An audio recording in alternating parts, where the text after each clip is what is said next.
Outdoor adventure won't wait for engine problems. Things like hard starts, rough performance, and lost fuel economy are often caused by fuel gum and varnish buildup. Seafoam can help your engine run better and last longer. Simply pour a can in your gas tank. Hunters and anglers rely on Seafoam to keep their engines running the way it should the entire season. Pick up a can of Seafoam today at your local auto parts store or visit seafoamworks.com to learn more. There's nothing like snook hook sets at dawn or catching a tarpon in the moonlight. Find your next fishing trip made easy on fishingbooker.com and experience the magic of the Sunshine State or any other destination on your fishing bucket list.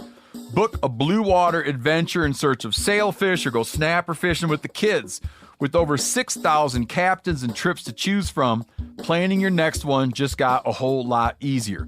Download the Fishing Booker app on the Google Play or App Store or visit them online at fishingbooker.com to book your trip today.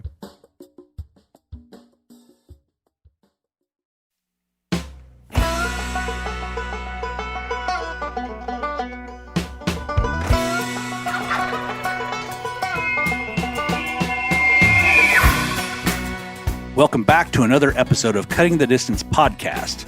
This week, I'm your host, Dirk Durham, and I have a special guest for you. It's my good friend and slash videographer slash meat packer slash the guy that makes me look good on film. I mean, I don't know how good I look, but he does his best. He does his best. It's not his fault, though. My buddy, Dusty Roop. Welcome to the show, Dusty. Hey, thanks, Dirk. Glad to be here.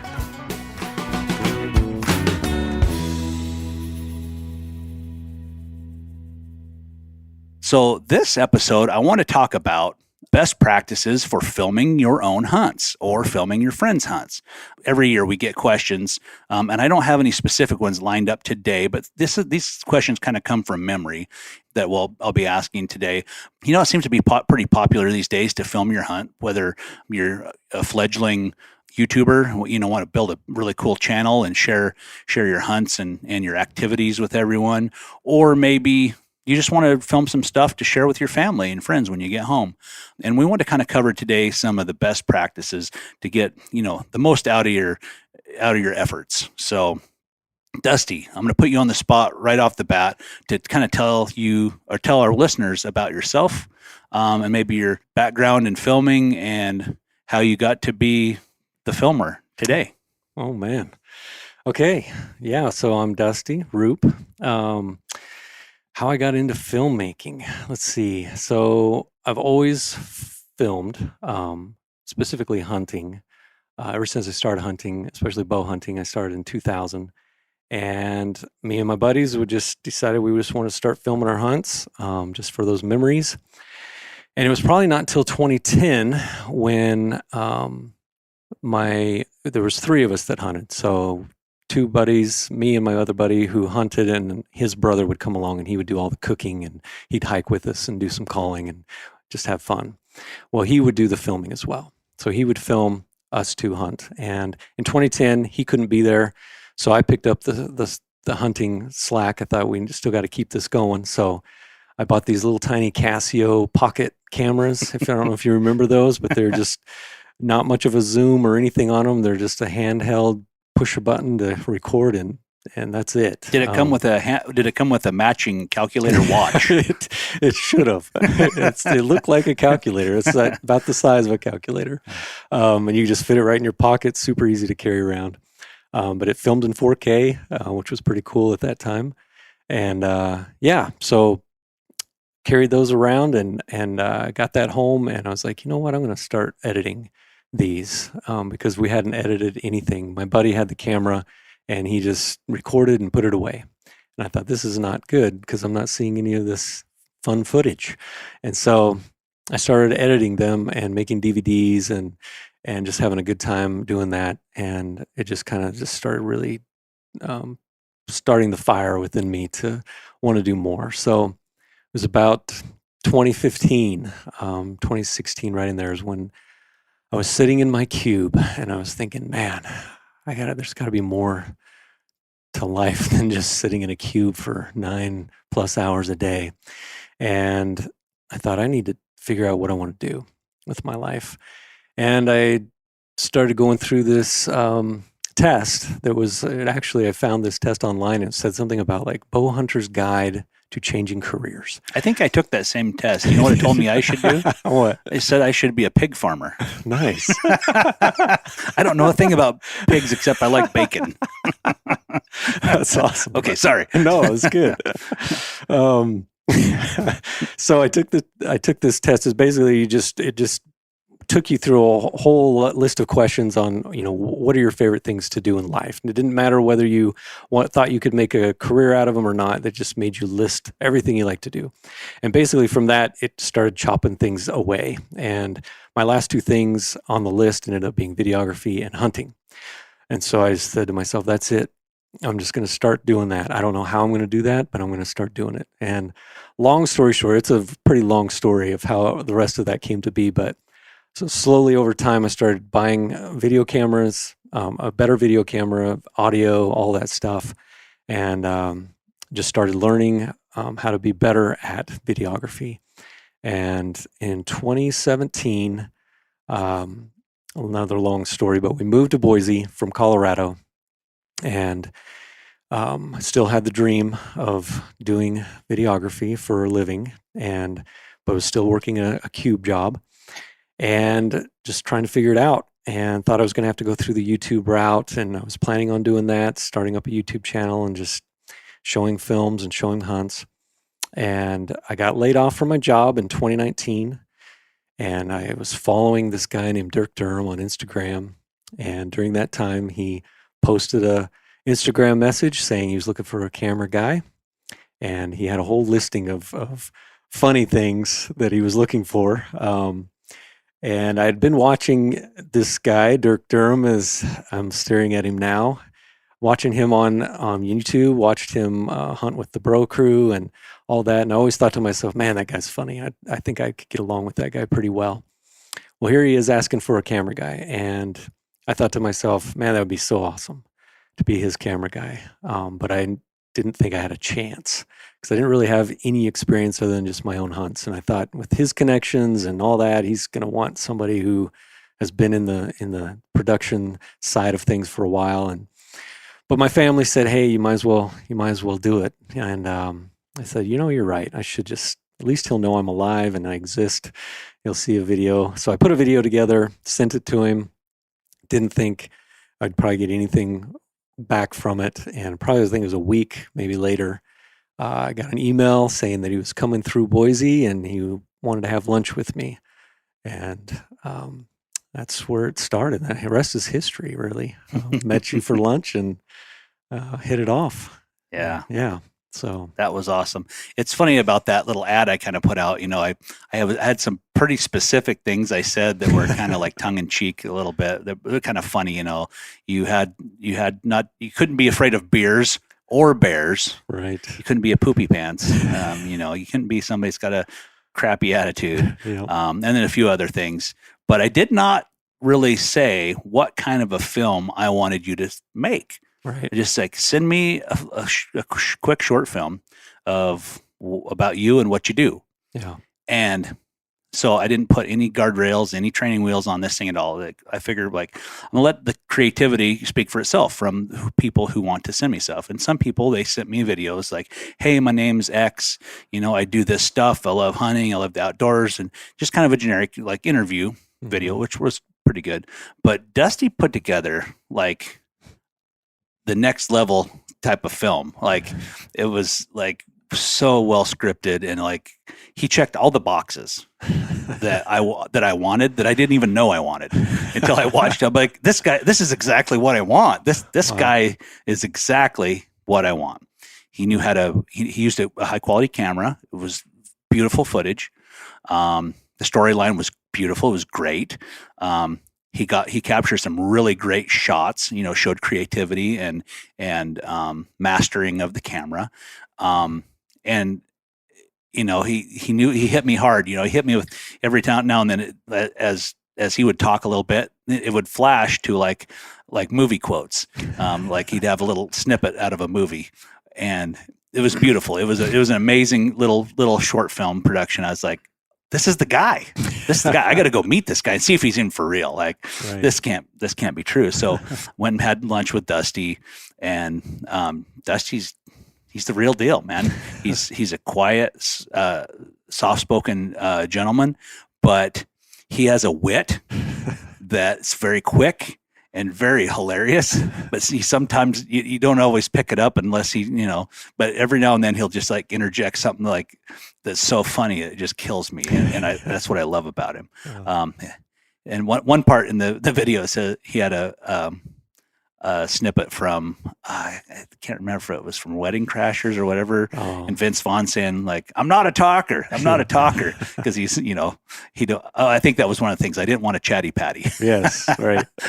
If anyone knows me very well, I don't like to talk a lot before, I don't know, 9 o'clock, 10 o'clock. It just takes my mind a while to wake up, in the morning, and I'm just half brain dead until the middle of the day most of the time. So I was just like, this is perfect. But then as we started hunting and started filming, I was like, man, I thought you could talk a little bit more if you. Then I was afraid he was afraid to talk because the man's not a talker. He's not. But when he does talk, it's always of good substance. It's not like gibberish or nonsense. It's always really good stuff. So he's accompanied me since 2019 on my elk hunts, filming them. We've had some really awesome ones. We've had some rough ones. He's never complained a bit. He's always had a smile on his face. Always been pretty lighthearted and always keeps me going too. So I always appreciate that. And one of these days, I'm going to get to call you a bull and you'll kill it. Oh, man. In 2020? 2020. Then we tried hard, hunted with Dusty and his son Easton, and man, we had some pretty close encounters and almost got it done. Yeah. But one of these days, it's going to happen. I'll be able to return the favor for all your hard work and energy. Maybe I'll be able to call in a bull for you. So that'd be awesome. Anyhow. So that's Dusty's backstory, and then we'll talk a little bit more now. Fast forward to 2023, and we got Dusty Roop starting a production company. Correct. What do you call your production company? Yeah, it's Depth of Field Productions. Depth of Field Yes. Productions. Yep. Yeah, that's kind of a delicious little name, kind of leveraging videography, photography. Yeah. So tell us about what all you're doing now. Just starting this business, filmmaking business, and kind of specializing in brand storytelling is the idea, and which is just another type of video marketing where we basically work with companies, small businesses, different brands to help them develop a more emotional and deeper connection with their target audience through the power of storytelling. And so we do that. We choose story as our format because we believe that story just is the most effective way at driving an impact, whether that impact is influencing buying behavior or increasing a perceived value or spreading an idea or something like that. So story is how humans connect with each other. Whether you're talking around the water cooler or whatever, you talk to somebody, say, how was your weekend? And a lot of times they'll go into a story about their weekend, right? And if it's something you relate with, you connect with that person at a deeper level. And it's a story you just remember. You remember things a lot better through story. So that's kind of our thing that we're trying to do, is just do it through story. I love that. Yeah. And it's I think using that kind of format is so important. It just really lets the customers connect to the companies. You see it in the outdoor space. You see it in other places where people, once they understand and see other people's backstories, they're like, I like that company, or like that guy, or like that gal. I want to support them. And it's good to get people's individual stories out because sometimes, everything's so high tech these days and everything's so fast moving, kind of gets lost in the shuffle. I know in my past life, my past career, worked in retail, worked for a big tire company, and building relationships with large accounts. That was one of my main fortes.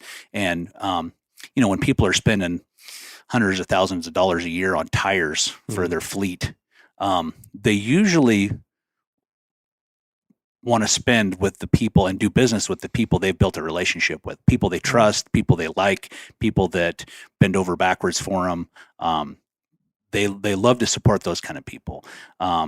It's not always bottom line price, right? They might have paid a little bit more sometimes for whatever they're paying, but they know the people that are getting it to them aren't going to leave them there holding the bag, or they're always going to be there to take care of them if they need anything. Yeah. So I think that building relationships and is important by telling people's stories or company stories. So I love that. Yeah. Thank you. Yeah. So if we fast forward from that kind of idea, so, for aspiring filmmakers now listening to this podcast, try to identify maybe the storyline within, your hunt. Okay. Every year it's going to be elk hunting, right? Right. We're going elk hunting, but maybe there's an underlying story. Like maybe this is a special place, that your dad hunted and taught you how to hunt. Maybe this is a place grandpa used to take you. Maybe your hunting mentor's no longer around, and you want to talk about them and then pay your respects through hunting and dedicate the hunt to them, and then all the little nuance that goes around with that. Maybe during the hunt something really bad happens and you have to recover, maybe you wreck your car, maybe you hurt yourself, maybe something happens to where it's completely out of character for the storyline for the hunt. And maybe the story you thought you had is immediately changed by this new story. That don't take that for granted, capitalize on that and kind of spin that into your storyline of your hunt. Sure. It's just elk hunting, right? It's like how many different ways can you slice it, dice it? And we get in the truck, we go out to the woods, we get out, we hike around, we bugle, we try to find an elk and kill it. Right. Yeah. And pack it out. Mm-hmm. But there's a lot deeper stories sometimes, or some little things that kind of go along there. That make the film more impactful. Right. So going back to when we first hunted together, let's think about some things that, or maybe not even hunted together, maybe when you first started filming, let's say that when you first started filming, some things that maybe you just took for granted, that you're like, okay, I just got this camera. All I got to do is turn the power on and push the button and start recording. Right. And it's going to be awesome. It's going to turn out awesome. Where are some things that you might have took for granted that maybe went wrong? That's like, oh, I really need to do this and I need to do this to capture better footage. Yeah. So probably start back when I bought those Casio cameras. My thought when I bought them was I just wanted something quick and easy to put in my pocket, take out, hit record, which it did its job. It was perfect for that. But I took for granted the idea of, well, what about the audio? What about when that elk comes in, at 60, 70 yards, but you want to get closer, you want to zoom in, that little hand camera does not zoom in. And so I'm left with this really tiny footage of this elk in the trees that you can hardly see. So having a lens, that you can zoom in and get a little closer, that's that kind of stuff I took for granted at the beginning. Didn't think through any of that. I don't even think I thought through storage capacity, how much space is this going to take for a week-long hunt if I'm constantly recording? Can I get everything that I need to capture on that one little hard drive? All I thought about was lightweight and easy to put in my pocket. Yeah, I think a lot of people think that, like today, everybody gets the GoPro. Right. This thing's easy. Yes. It takes amazing footage, yada, yada. But it does have its limitations. You can't zoom with it. Sometimes the audio is not the best, but I think it has capabilities where you can do remote audio with GoPro now. But still you have some limitations. So maybe the right camera for the right occasion, maybe you use a GoPro, but you're using it for your B-roll, your tricky shots where you can't get a normal camera steady, maybe for walking, maybe it's putting it into precarious places. You're walking along a cliff. You can put that thing right down by your feet and easily walk along the cliff and get some good shots like that. Yes. I think like the most creative part can come with a little small camera that doesn't zoom like that. Right. But like you said, it has its limitations. It does. So what'd you do after that? Yeah, it was after that is when I decided, man, I love doing this, and I need to learn. I just basically need to learn like what cameras are out there and how much they cost, and how do you get great shots with the zooming, with good audio, what brands are good. So it was just a lot of research, just on the computer, Googling and reading a lot and watching videos a lot, and just digging in to all of that. I would make spreadsheet lists of different camera brands and audio brands, and I would like write down all the goods of each one and try to compare and all that. I think they call that geeking out. Yeah, I was geeking out. Yeah, for sure. I think you have to a little bit. Yeah, for sure. And my background is IT, so I kind of have that geeky side of me, likes computer stuff and IT stuff. So it was pretty easy for me to dig in, and I do like researching things too. So it all came together.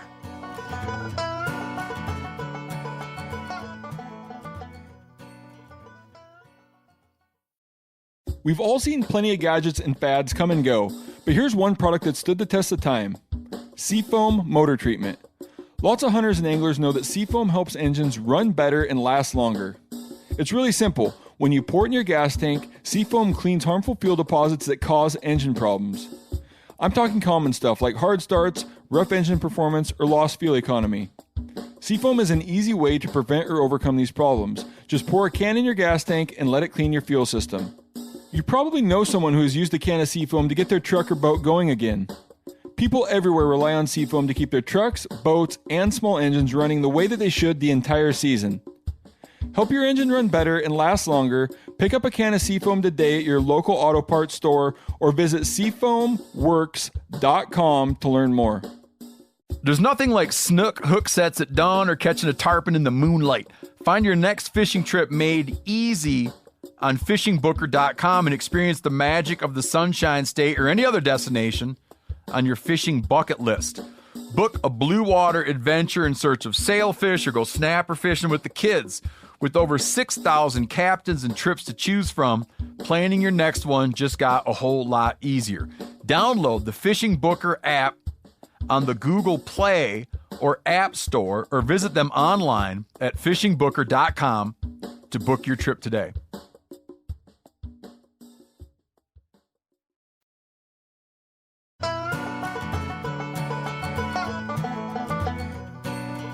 Once you started figuring out what you wanted. Now, like picking out a camera is tough because there's a lot of great brands, whether you're Team Canon, Team Sony, Team Panasonic, Team Nikon. Like yep. your Team Panasonic, and that's not a real common camera in our world, in the hunting world. When you first told me what you're using, I'm like, it's a what now? But the footage the proof's in the pudding, right? Right. It's a great camera. The quality of the footage has been really good. Really enjoy it. I think there's always a trade-off. Like one camera does really well with this, but maybe the other camera lacks this but does really good with that. I think they all have kind of share those kind of similarities. They do. Yeah. Especially now. But yeah, at the time I was really looking at both Sony and Panasonic at the time.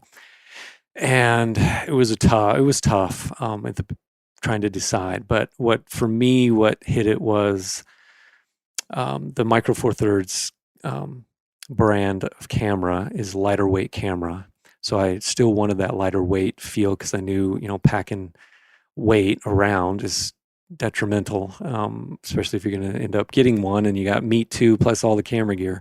Like I was just thinking, I don't want to have to deal with extra weight if I don't have to. So like that was the stuff I was putting in the spreadsheet as well, is how much do these things weigh and comparing that. And so Panasonic really won out on that side of it, with the lenses are smaller. And then the weather built of it at the time was better than Sony. It did good in rain and all that kind of stuff. So I thought, if I'm going to film hunts, I need to be ready for the cold, the wind, the rain, the dust, and I want everything to be sealed pretty well. I want my camera to last in those elements. So that's why I went with Panasonic. I knew they had bad autofocus, but I thought probably, I don't know how much I would use autofocus or not during a hunt. I had no idea at the time.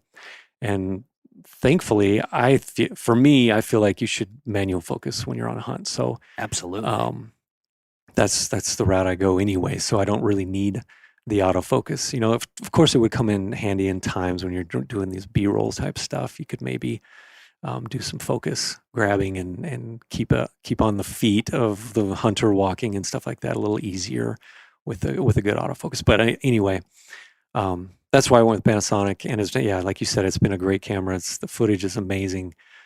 Has not done me wrong yet. So the color profile is Yeah. amazing with that camera. it really is. I feel like Sony, their color is really hard to color grade, and Mhm. sometimes some of them even falls apart a little bit. Yeah.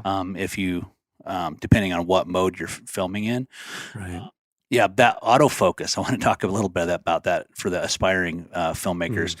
Autofocus is a slippery slope. It is. I feel like for some occasions it's acceptable, Mhm. but for a lot of occasions you just can't even do it. You can't use it. For instance, so maybe if you're walking along and you're doing some B-roll stuff and you're moving a lot or whatever, maybe your autofocus would be okay to use at those times, or maybe just a quick interview. But when you're talking about calling in an elk and you're all set up and the elk comes in, especially in low light conditions, that can play heck with an autofocus, Yeah. because as the bull starts walking into frame and starts moving, autofocus, you can touch the screen and say, okay, focus on that elk. But as it moves through the frame, sometimes good old Mr. Autofocus gets confused. And it's like, I know you wanted me to focus on the elk, but there's a really cool branch right here that it's not moving. I'm going to just go ahead and focus on that. Yep. And it can really foul up the shot at the most critical time. Mhm. So one thing I think we found that, and you can speak to this, is setting up the camera to where maybe you don't have as much blur in the background. What do you call that, Dusty? Depth of field. The depth of field. Now we're starting Yes. to come full circle. So without having so much depth of field, you can maybe make it easier to manually focus, and everything's in focus instead of just like a portion, whatever you're like really dialed in on, whether it's the elk or maybe a Tweety bird in a tree or whatever. Right. And what do you think is the best way to accomplish that? What are the camera settings that you change to do that? Aperture. So if your lens goes to some lenses go to 1.8, 1.4, or 2.8 is pretty common. You just increase the aperture up to 3, 4, 5 f-stop. That'll start making the stuff in the background and foreground come into focus along with your subject. So you don't have to worry as much about just that subject being in focus. Right. And as you change that, other things change too. Right. Like your ISO, ISO. and all the what's ISO for the folks who don't even know? It's basically how the light comes in or out of the lens, how much light it takes in. So you kind of open that up or close it down a little bit. So you can control your ISO a lot on these run and gun hunts, because you'll be in the shade, then you'll be in the sun, then you'll be in the shade, then you'll be in the sun. So my thumb is on the ISO wheel that I have set up on my camera so that I can move that quickly as we are moving. Plus I have an ND filter as well. It's kind of another way of controlling that sun, but between the two of those. Right. And if we want to air high or low, do you want to air on like a bright blown out picture, or do you want to air on like maybe a little darker? I'd air on image? the darker side. Yeah. Because we can blown always out. add. Yeah, blown out, you can't get that back. Yeah, because you lose all your color, you lose all your shadows and shading. Exactly. Whereas if it's a little bit darker, you can add in some light in post process to where it's still not totally shot. Correct. Yep. Yeah, it is tricky. Like by putting it on auto ISO, if you don't set your parameters right on your auto ISO, as the evening gets darker and the shadows grow longer and you're starting to lose light, that auto ISO may just jack itself way up to where it's like in your little screen, you're like, oh yeah, I can still see what's going on. But when in post-production, you're like, oh my gosh, it's like so blown out. It's just horrible and grainy, right? Yeah, grainy. It's too bright, too grainy, and the images just fall apart. Mm-hmm. So if you're going to use auto ISO, put some better guardrails on. Put in some commands where don't let it go above a certain amount, maybe, and not below a certain amount. Yep. Or if you want the ultimate control, you want to adjust that throughout the hunt on manual. Manual. Yep. Okay. That's a mouthful. That seems like a lot. Like right there, some folks would be like, "Oh man, that sounds a lot more complicated than I really want to do." Right. But getting those good shots they're usable and are going to look good. There's a little bit to it. So it's not simply you just pick up your camera and then tomorrow it's like, hey, let's go film an elk hunt. You got to put in a little bit of time with it in the off season. So maybe that's filming your dog. It's, filming your kids, maybe going to a local park or, filming people. Maybe that might get weird. People might frown on you filming them at the park. Like, hey, what are you doing over there, weirdo? But, there's a lot of places. My son, he wanted to get into videography and photography. And I said, well, he's like, I don't know what I should. I'm like, well, he has cats. He has a couple of cats. I'm like, film your cats. So he's been following his stupid cats around, filming them. That's one of them is his male cat. His name is Vesuvius, like Mount Vesuvius. Wow. They call him Vesuv.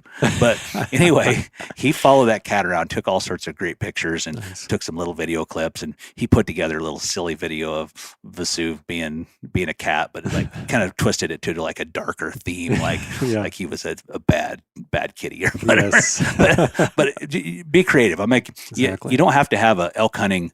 You don't have to have an elk hunt to like have your subject matter to film. Right. Pick something common that's close to you. Common is great because then you really have to like think about ways of being creative to get different angles and stable shots and back to that storyline. Yes. How are you going to get people like Vesuv? But old Vesuvius, I mean, he's a cat. Some people aren't cat people. I mean, you think I'm a cat person, but not everybody's like you. Yeah, I'm not a cat person. Dusty keeps thinking I am. I saw it. You were petting my cat earlier. That's my wife's cat. Stupid cat. Yeah. My wife gets a cat. His name's Olaf. She gets the cat for her. Guess what? Olaf loves me. Loves dirt. Will not leave me alone.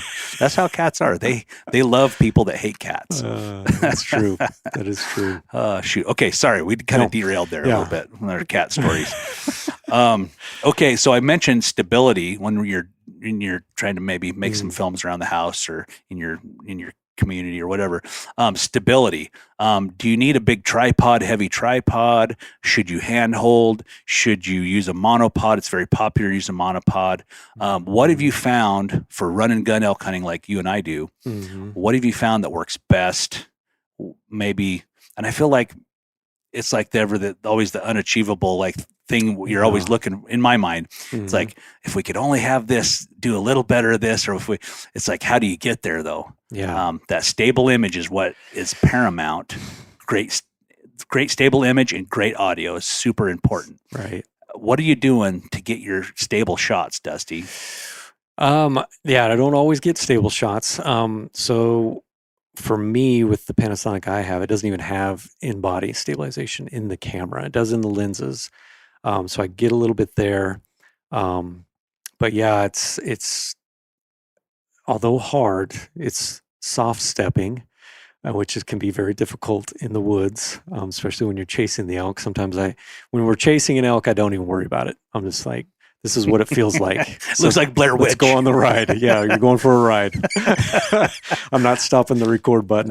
We're going to just film it. We can cut out what we want. But so there's a lot of post-production stuff. We use the stabilization in that if we can. Sometimes that warps things, so it doesn't always work. But there are some good cameras. Canon has a really great camera with great, I think, 5-axis stabilization in the body. that does a really good job. So if that is like a high priority for you, then that'll be something you want to look at in a camera.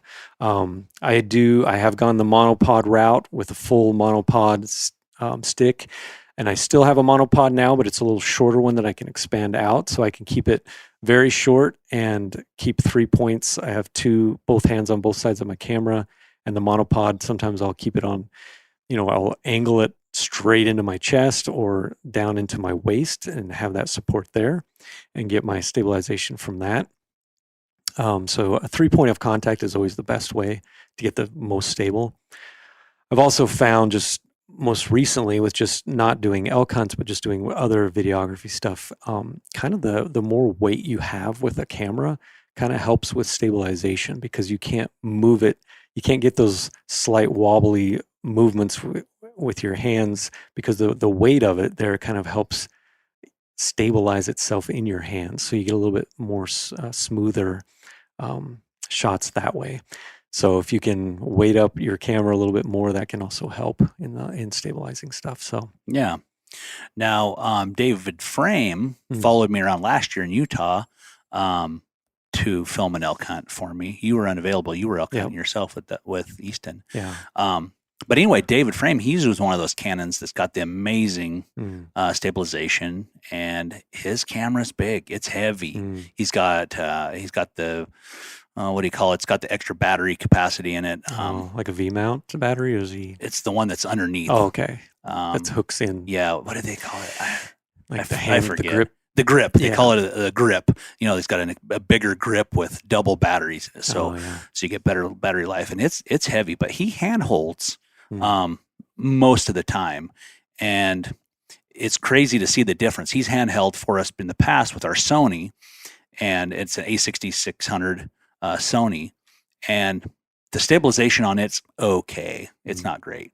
The stabilization on that Canon, it's amazing. Wow. Night and day difference. And then just film quality, way better. But when you're looking at price tags, right, the price goes up. So, the Sony, it's pretty affordable. It's expensive, but pretty affordable. That Canon is the next level up.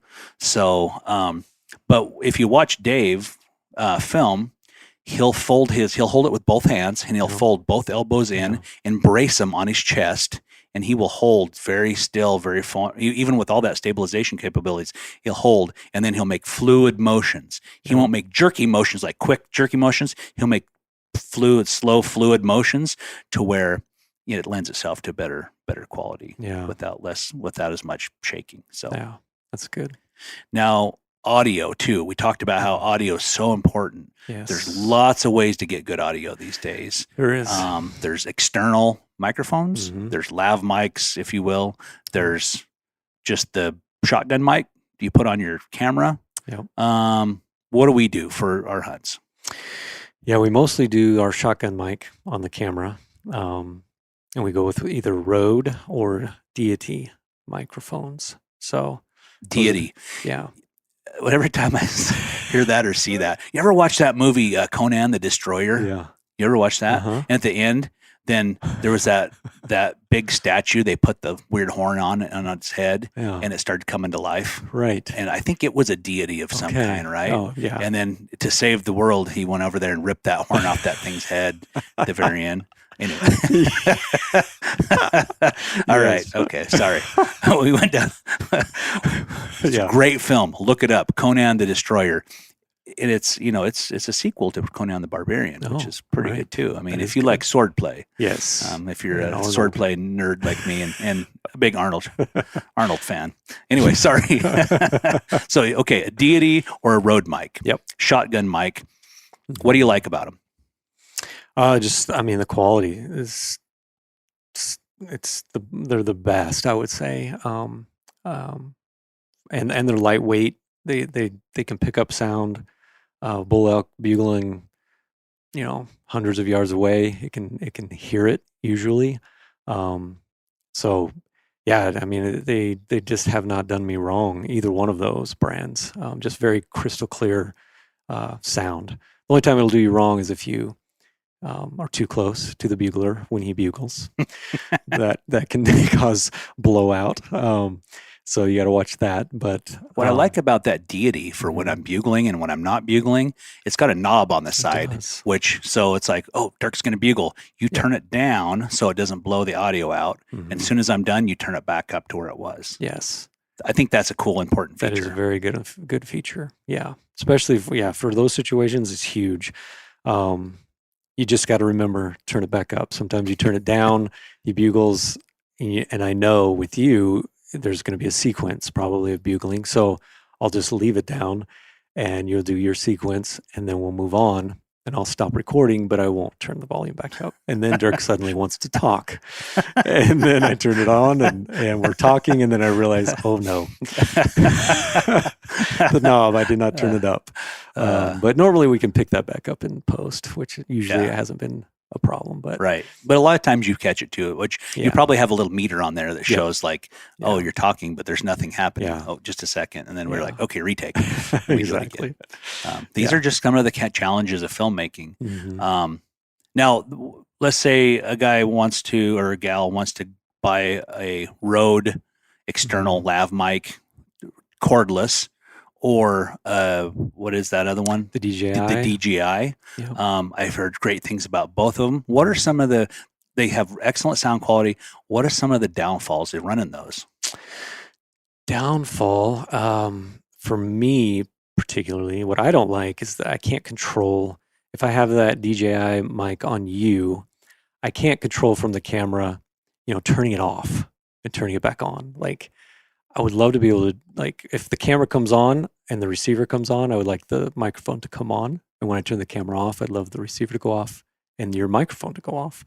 Like, that would be huge. So you can't do that. So which means if we forget, you're just running on battery on that microphone. So, so the downside is just running out of battery life. It does come with two, so you can get through the day and you can charge 2 units, them up. Not 2 batteries. 2 units, sorry. Right. 2 unit transceivers. So you can get through the whole day with them running. I think they'll last 5 hours for each one, but our days are usually 15 hours probably. So we would probably run out. So we would need two packs probably of those. And they're expensive. Yeah. So that's a downside. What other downsides? I'm trying to think.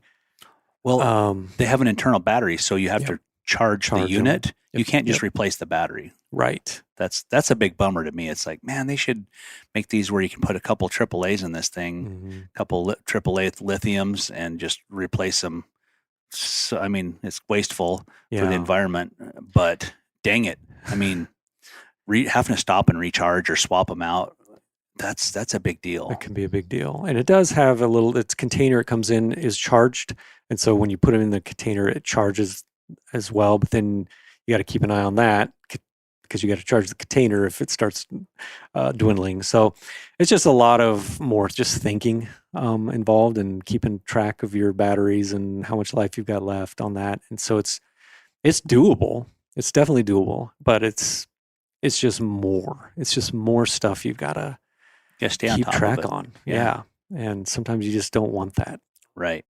Well, it's so hard. You get caught up in the hunt, or we're moving from one spot to the next, and the exciting things are happening, or maybe it's not exciting, and maybe we're like kind of feeling a little poopy, and we're like, oh man, bummed out. And like, your mind gets distracted, and you forget those things, and then when you go to use it again, it's like, oh, dang it, we missed all that, and the battery was dead. Right. So yeah, it's just one more thing you have to stay on top of. I think that's why we really, for the most part, we just use the boom mic on the camera. If I'm going to talk, Dusty gets close to me. Let's just get up close. He'll make sure the volume. I don't know if you call it the volume or the gain or whatever it is. The thing that you can turn up. If I'm whispering, you can turn it up and capture what I'm saying. It works a lot better. And still sometimes, we have people complain on the YouTube channel. Like, I wish you guys would do closed caption on all the talking. I can't hear what it says, for maybe some of the folks that are hard hearing. I'm kind of hard hearing too. Yeah. that adding closed caption is a whole nother can of worms. Like you get the whole film edited and it's like, oh man, closed caption. I haven't found a way to ease. I mean, you can do it, but it doesn't always transcribe what the real words are. Right. You have to go through it. It's kind of like your autocorrect on your phone. Right. You talk into it and send a message to your friend and then they read it. It's like, what is this gibberish? I don't understand a word he just said. Yeah. Sometimes that's how it transcribes. So it just adds another layer of difficulty. And if you're on a time crunch, it's just kind of tough to get it all done. But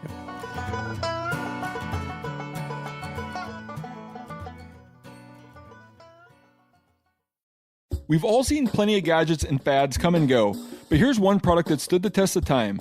Seafoam Motor Treatment. Lots of hunters and anglers know that Seafoam helps engines run better and last longer. It's really simple. When you pour it in your gas tank, Seafoam cleans harmful fuel deposits that cause engine problems. I'm talking common stuff like hard starts, rough engine performance, or lost fuel economy. Seafoam is an easy way to prevent or overcome these problems. Just pour a can in your gas tank and let it clean your fuel system. You probably know someone who has used a can of Seafoam to get their truck or boat going again. People everywhere rely on Seafoam to keep their trucks, boats, and small engines running the way that they should the entire season.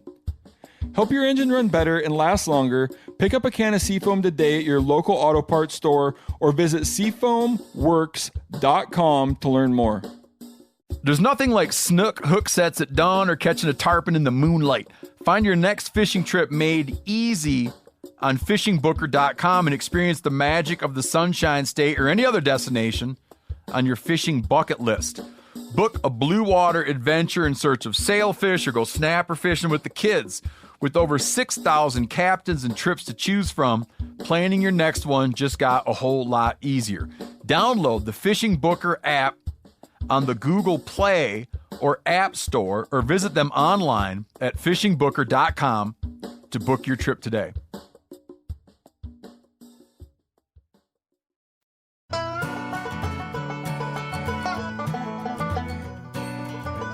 okay, batteries. We talked about batteries on mics, external mics. What about camera batteries? How are you managing those? How are you keeping those? I mean, how many batteries do you pack a day? And then how do you, like when we get home, or not at home, but back to camp, how are you like keeping all that stuff charged? Yeah. So I have 8 total batteries that I lug around with me at any given time. So, and of course there's, batteries are all different. I know of some batteries I have that last longer than the other batteries that I have in there. I have no idea why, but I keep those at my forefront all the time. Those are my main batteries, and then I have my backups with me in my pack as well, just in case. But and then at the end of the day, I'll keep good batteries on my right side, and then as I have bad batteries that have gone dead, I put them in my left pocket. So right pocket, good batteries, left pocket, not good batteries. And then at the end of the day, I'll take the batteries out of the left pocket and charge them either by a portable battery pack, like a Anchor, or what's the dark energy? Yeah. I can't feel like it's some of the black magic in that one. I don't know. So using that, or just a charger in the car, in the cigarette lighter, and use that to charge up. And if we're driving around a lot, then I'll use that time too to have a battery charging on that thing in the car.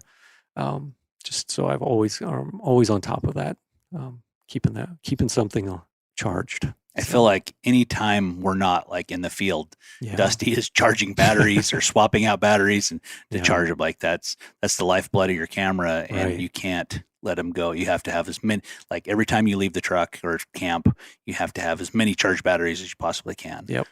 That way you don't run out.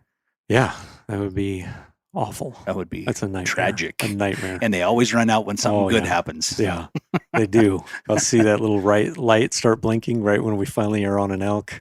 I'm like, oh no, I better just change it out now, because I'm not waiting until, hoping that we're going to get it. It's going to last for the shot if there is a shot that takes place. So keeping an eye on that battery is huge. And Dusty will stop me. He'll be like, hey, psst, I got to change out my battery. Yeah. And I'll be like, I know. We're bull's going to be here any second or here pretty soon.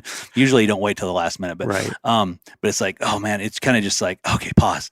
I'm getting worked up here wanting to get this elk. And then we have to take a pause. And, but as the people being filmed and the filmer, you have to have that good rapport, good relationship.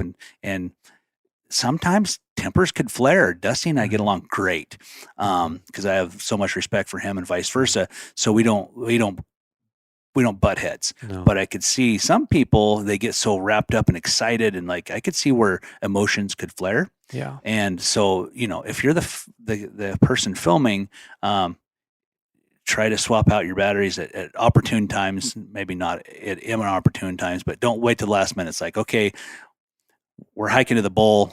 It'll be a little bit. I'm going to go ahead and change it now before we get there. Yep. But sometimes things happen and we're on the same bowl and we're filming the same bowl for 45 minutes and you're like, I got to change the battery. Yeah. And that happens too. And It there's nothing does. you can do about it, but Yeah. stop, change the battery. And it hasn't affected us, the outcome at all. Like people always say, oh, it's like hunting with a cameraman. Mm. For me personally, I've done a lot, and Dusty and I move really well together. We work really well together. I think he probably reads my body language really well. Mhm. And we've always kind of said like, okay, Dusty, you're in my right hand back pocket. Stand there when we're trying to call in a bull. When the bulls come in or we're set up to get a bull, we don't want him 4 feet off to my right hand side, Right. we want him right behind me. That way he can catch me drawing my bow. The bull walks into frame. You get me shooting and the bull. Mhm. When you do that, when you set up like that, more than likely you're going to get the shot. If you're 3 feet to one side or another, chances are you're not going to get the shot because there may be a branch or a tree in your way. Right. I've seen it 100 times, Yeah. right? Right. But we practice that constantly, unless there's been a couple times where it's just like, okay, I move super fast and Dusty tries to like get it where he needs to be in position, but oh no, right there. Here's like last year we had that the last day in Idaho, Yep. that bull come in and you were unable to get in the right position because I was kind of running up there, and then I just stopped and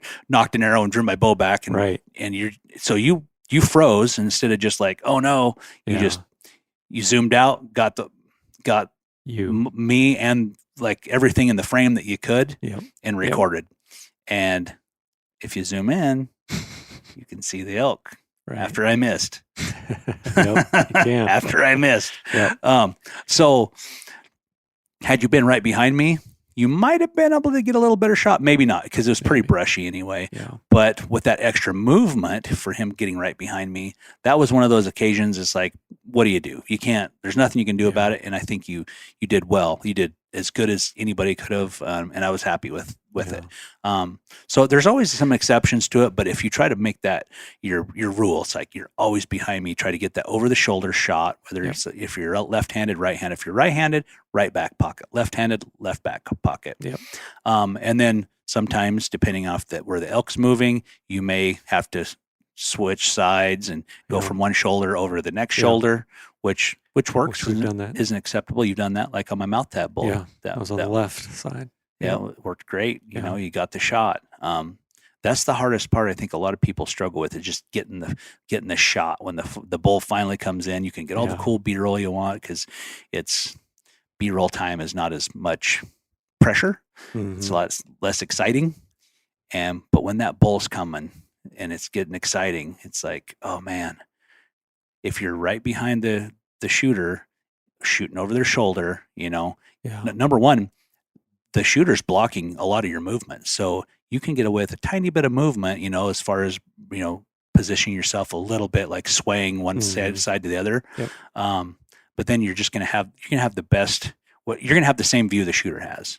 And ultimately that's what you want. Yeah. I don't know how many times I've watched, could have been spectacular videos Mhm. when the camera guy was standing 4 feet to the right or 4 feet to the left. And then all they have is the guy drawing his bow, and then they pan over to where the elk is, and all you see is brush or a tree, or you might see an antler sticking out on one side, and then they make the shot and they run off, and it's like, I got him, and it's like, yeah, I didn't get him. Yeah, exactly. That's a heartbreaker for a filmmaker. It is. Wow, that's kind of, write that down. Heartbreaker for a filmmaker. Okay. You know what? You can start selling those T-shirts with your new endeavor, Depth of Field. I'll just, I'll need my royalties. Okay. All right. They're in the mail. They're in the mail. Yeah. Okay. So yeah, it's super important for the videographer to work closely with the subject, Yeah. and discuss all this stuff before we get to the woods, right?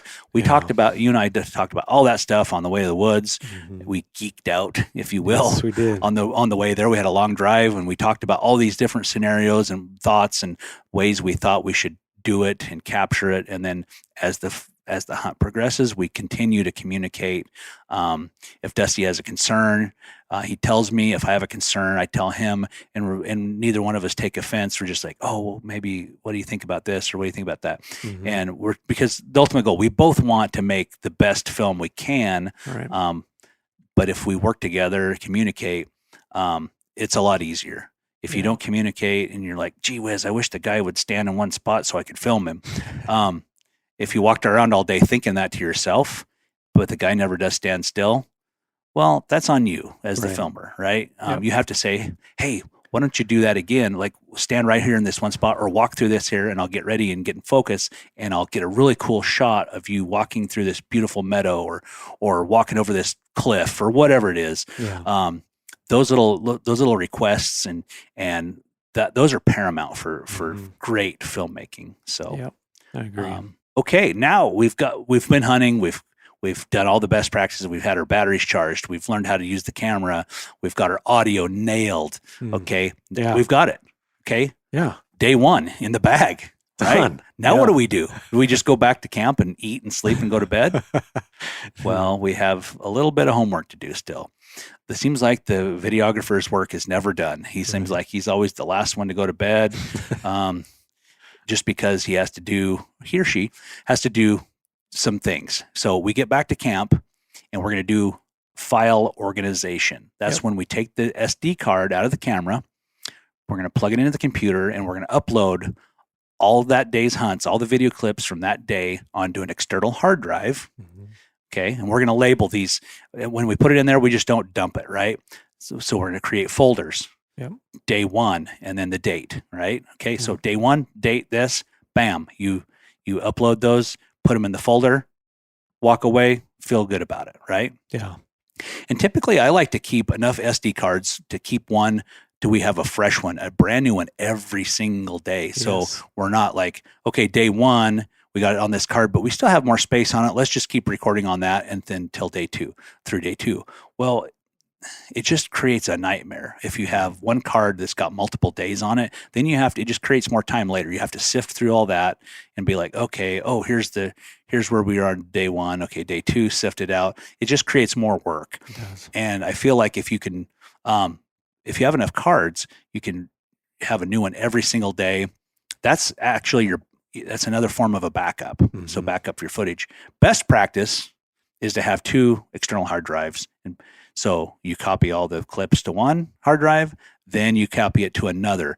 Now, especially if it's like a high priority, film, it's like you've spent money for the videographer. Mm-hmm. You've spent money for film permits. You've spent money on tag. Like, this is a production, right? This is a professional production. Maybe it's not. Maybe this is just, you want to take it home and share it with your friends. But you have to do some best practices to where that stuff's there when you get home. Yeah. I don't know how many times I've heard people say, they've had problems with SD cards getting lost, or recording this, or accidentally erasing that, or whatever. I mean, if something bad can happen, it can happen. So being organized and doing that will make everything better. Don't you agree? I totally agree. And I think the other good thing about backing everything up onto 2 external hard drives, even though we have quite a few SD cards, there can be moments when, like, we usually get a fresh SD card in each one, but towards the end of the a 14-day hunt, we start to get close to the end of those SD cards. But if we have everything backed up twice already, then I could potentially go back and start reusing SD cards because I know I've got 2 good backups. And that's just another great way of just being able to think things through. If you don't use all the SD cards, then you've got 3 backups and you should be golden. Yeah. For sure. But yeah, I think the 2 hard drive is the way to go. Yeah, that's a great point. Because, SD cards are expensive. Yes. Or let's say maybe you've got, like you thought you had enough and you have a couple that for whatever reason that can't, you plug them in, you've used them in the past. Today you plugged it in and your camera's like, I don't like this. What is that? This card sucks. I'm not going to work today. Right. So then it's like now your card game is different. Yeah. So yeah, good point. Yeah. If you have the 2 backup hard drives, then whatever may happen, you can always still go back through and start reusing cards and removing, the clips from those and feel good about it. Right. Exactly. Yeah. Yep. So, but why is that all so important? Like you guys are just being like nitpicky. Like why is all this organization so important? Well, my son, Austin. So I said he's an aspiring videographer, photographer. Yeah. So he was using this winter, him and his girlfriend were going up here to Bogus Basin here out of Boise snowboarding. And she'd never done snowboarding before. And so he went from like the beginner phase till like by the end of the season, she was doing really good. Nice. So he's filming all this and he's using his Sony camera. He's using a GoPro. Yeah. But his file management is dog crap. Oh no. So he gets home and he starts messing around. He goes post-production. So he's using Adobe Premiere. Okay. He starts going through this and he starts building all these timelines and stuff. Yeah. And then he moves some stuff around. And then anytime you move anything around in post or anytime you move any of your files around, yeah. Let's say they're not in a specific folder, and then you create a timeline in Adobe, and then you take those files and you move them from where they were into a different folder. Well, when you open Adobe again, it says, I can't find the files. They're lost. It's not intuitive enough to like, we'll just look in the next folder. It's on the same hard drive. Just look in the next folder. It doesn't know that. It just knew the pathway to where they were originally. Yep. So then anyway, he doesn't have he doesn't have good file management. Oh no. And he's got hours and days of footage that he spent a whole bunch of time in his timelines, but then started moving stuff around and it's all wrecked. Oh, man. So all of his, I told him, he's like, how do I'm like, Austin, start over, start a whole new project, nuke that one, start over. For me, I'm like, there's probably some Adobe guys on here. I'm like, oh yeah, right. It's easy. You just do this. For me, because I've done this, I've deleted the whole thing, organized my stuff, then I start over. And it's so much nicer. If you can start out with a good clean slate of everything. So I sort everything, whether it's day 1, day 2, day 3, and then GoPro footage. Mm-hmm. And then you can label those day whatever. You have a new folder with GoPro. And then with that, you have folders with day 1, day 2, whatever labels you want them. And then drone. Right. Like have all these things separated where it's quick and easy to where when you're looking for a shot, it's like, I think I had a pretty cool GoPro shot. Bam. You go into your folder, find it, put in your project, put it on the timeline, and you're good to go. Yeah. Mm-hmm. Yeah. I've done this. I've done the same thing too. Like even when you try to be organized and you think, oh, this I'll label it this way, and then you realize, wait a second, you've already dumped everything in your project and your timeline, and then you realize that you weren't thinking straight with the sequence of your foldering, and so I've had to change that, and then I lose. Can't find it, but you can locate those files within Adobe, but if you have them everywhere, what a nightmare! What a nightmare if it's not organized and you're moving stuff and you've already started a project. That is not good. Yeah, I've seen some challenges where let's say I'm trying to build a commercial for Phelps, and I want to take shots from this hunt, shots from that hunt, shots from here, shots from there, and make it into a kind of a little montage Instagram reel video, right? So I've got like every external port plugged into external hard Right. drives, and I'm pulling from those into my timeline. Yep. Great, all done. It's made a really cool reel. Awesome. Well, and then a year later, I'm like, man, I remember I did that reel. I could use some of that stuff again and reuse it in a different spot. Yeah. Maybe repurpose that same thing with a little bit different edit, and I'll repurpose it. Right. So I'll go back in there, I'll pull it up, and then my thing says, "Hey, these files are not found," and you see a bunch of Chinese writing all over. Yes. It's like I thought Adobe was maybe Spanish. Adobe, Right. Spanish. Yeah. No, it turns out it's Chinese. Adobe's a Chinese word for video editing. Oh, man. Anyway, Yes. so then I have to be like, oh man, where did I pull all this stuff from? So then I have to Yep. plug in, find the right hard drives. I got a boatload of hard drives. Right. So I plug them all in, like, oh man, it's just enough to make your brain hurt. It And is. finally, it's like, okay, I got it. So best practices, what I should have done is whenever I first started that project is before I even started that project, I should have created a new folder on the external hard drive that I wanted that particular project to live. Mhm. And then I should have pulled in the clips from all those other hard drives into that folder Yeah. Yeah. and then worked off that one folder and hard drive. Yeah. That way, when I go back a year later and try to mess with it, it's all right there. Yep. I've done this a bunch of Oh, yeah. times, and it's like every I've time done it. I'm just like, you idiot. Yes. Stop doing it like I that. know.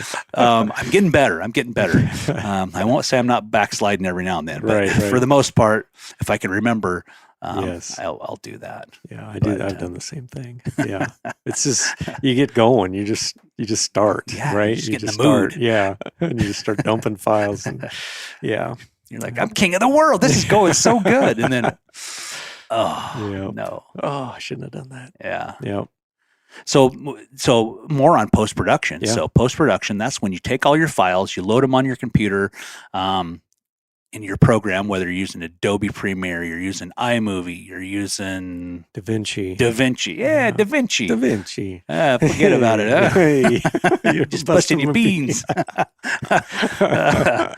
Sorry, inside joke with me and Yeah. Dusty. We like to laugh. But anyhow, there's all these different editing softwares, I guess, if you will. Yeah. And it's really helpful if the person who films it edits it, Mm. or whoever was there at the time, like let's say Dusty films it, then I edit it, because I kind of know what happened that day. As I Right. go through the clips, I kind of know what happened. I kind of know the mood. I kind of know how it all kind of laid out. And the clips are always sequential, right? 1, 2, 3, 4, 5, 6. But sometimes, you're just like, man, how do I put this all together to do the right thing? And sometimes just having the same person that was involved, people who are involved there, boots on the ground, do better editing. So Mhm. if you don't have somebody that's doing that, if somebody, let's say a third party is editing your stuff, you have to have some notes like on the days. Like, so if you were to say, okay, Dusty filmed it, I was the talent, if you will. I will. That was that's the pretty face. Yes. Not really. Face for radio. That's why they put me on a podcast now. So me or Dusty, we could go through every day and we build a document and say, okay, day 1, this is kind of the stuff that happened. And day 1, special things to note. By the way, clips XYZ, this happened. Let's say Dirk said a bad word. Let's cut that bad word out. Make sure we cut that bad word out. Or maybe Dirk ate too much. We'll cut out the scene where Dirk ate a lot of food, right? Or, if we want to leave Yeah. something in, take something out, or make sure we want to highlight a certain part of that day. Right. The highlights of that day, maybe we write down. And then that way, when you pass on to the third party, they have kind of a guide, like, okay, day 1, day 2, 3, these are the things that happened that were important. Okay, cool. They start editing through there. they may have questions like, hey, you said this, but I didn't really understand that. I didn't really see that. And then you can go back through it and kind of help them through. I don't know anything harder than taking like being a third party editor and editing it. Right. Like, so the folks at Meat Eater, you know, they have a whole team of people who edit everything. Wow. Chances are that the people weren't there Right. on the hunt. 99.9% were not on the hunt, but they'll have maybe a producer there that will be taking notes during the hunt for day to day to day. Or let's say, this is super important too. So I've seen Jason Phelps do this. He'll as he's talking, or he'll like turn the camera on, have him turn the camera on, and he'll talk and give a note to the editor. Say, hey, editor, this part of the day, we want to talk about this, or we want to highlight this. Take that part out about where we say the location. I said this was Big Jim Creek, and we don't want people to know it's Big Jim Creek. Make sure you take that part out. So you can do that too, like live in the field messaging to the editor within the clip. That way they can like, oh, okay, I got to make sure we don't tell people where Big Jim Creek is, because there's some really big bulls there. That's right. We'll have to edit this now. Yeah. Now, dang right. it, that's shoot. Every time. Every time. Yeah, every time. I can't be trusted. So anyway, and then for final production, you know, I don't think a lot of people realize what it takes to like edit a full film, especially if you've got 5-10 days. If you got 10 days worth, that's a lot of time. What would you say? 80 hours? Oh yeah. Easily 80 hours. That may be way undershot. It takes a ton of time. I know when I started getting in editing mode, I'll set my butt there for 8 hours straight and only get up to pee and take it and get a drink of water and then go right back to it for days. Oh yeah. There's a lot to it, but when you're in the zone, and especially if it's a good hunt where there's things happening and it's exciting, like that kind of carries me through. Yep. For sure. If it's kind of one of those tough hunts, you have to fight through the tough days. It's like, oh my gosh, this is mind numbing to comb through all of this. And then, okay, here's the good day finally. Right. And then, you know, I feel like you get a lot more boring days than you do exciting ones. But so we'll have how many hours of oh man, stuff by the end of a 10-day hunt? 4 or 5 hours maybe of content clips. Oh yeah, easily. Easily. 6 hours of content clips. And we have to carve those down to, well, you know, at one time, an hour video, people could sit down and watch an hour video. Nowadays, it'd have to be a spectacular film for people to be able to sit down through. I mean, you have so many distractions. So maybe 40 minutes or less, you know, 20 to 40 minute film to hack down 6 hours into a meaningful 20-minute or 40-minute film. Yeah. It's daunting. It's a daunting task. It is, because it's you're editing 6 hours to 3 hours, and then you're going back again, taking the 3 hours down to 1.5 hours, and then you're like, oh, I got to keep cutting more out. So you're going through it several times, just trying to figure out, where do I stake out now? It's very daunting. Yeah. If you watch some of our films, it's like, man, I would have loved to share the whole thing with you, but I think it takes a special person to want to sit through an hour's worth of film. And you know, maybe some of it's not meaningful to a particular viewer. So we try to cut out any kind of fluff. Like, don't try to put too much walking in there. We want to, the film has to kind of tell you what's going on to it, because I don't really narrate my films. I want what we captured to tell you what's going on. So we're hiking, we're bugling, we're moving towards elk, you know. So you have to leave a certain amount of that in so the day makes sense. Right. But you can't make it too long to where it bores the viewers. Right. Like, all I seen was like an hour of Dirk walking around bugling, and he finally killed an elk. We want it to be more than that. Right. So we have to cut out the fluff and then just leave the good stuff. That's a lot of work. It is. But anyway, well, man, thanks so much for coming on today, Dusty. That was awesome. If any of our viewers have questions they want to call in with, or email us with, you can email us at ctd@phelpsgamecalls.com, or you can call in to our super secret number. Whoa. That's right. Wow. You call in, you leave a message, and the message can be 3 minutes or less. At 3 minutes, the machine cuts you off. Oh. So if you call in, leave your message. The phone number is 208-219-7701. Mm. Leave your question. We'll read it on the air, and we'll answer it the best of our ability. As always, a pleasure, Dusty. I can't wait for a few weeks here. We're going to be chasing elk again. It's very soon. Thank you so much for coming on the show. Thanks for having me. Yeah. And how do people find you? I do have a website. It's called DOFproductions.com. Great. So DOFproductions.com. And I'm also on Instagram, DOF_productions. So you can DM me there, or you can go to my website and have a contact page. You can contact me through that. Great. People need a video Yeah. guy. Dusty's the man. There you go. As long as I'm not using him. That's right. If I'm not using him, you can have him. All right. Thanks, Awesome. buddy. Thank you, buddy.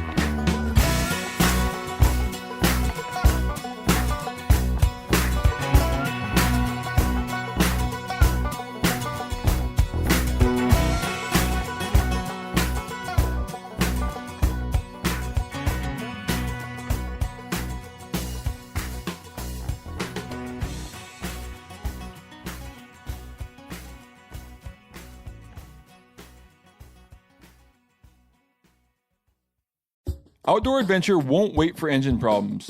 Things like hard starts, rough performance, and lost fuel economy are often caused by fuel gum and varnish buildup. Seafoam can help your engine run better and last longer. Simply pour a can in your gas tank. Hunters and anglers rely on Seafoam to keep their engines running the way it should the entire season. Pick up a can of Seafoam today at your local auto parts store or visit seafoamworks.com to learn more.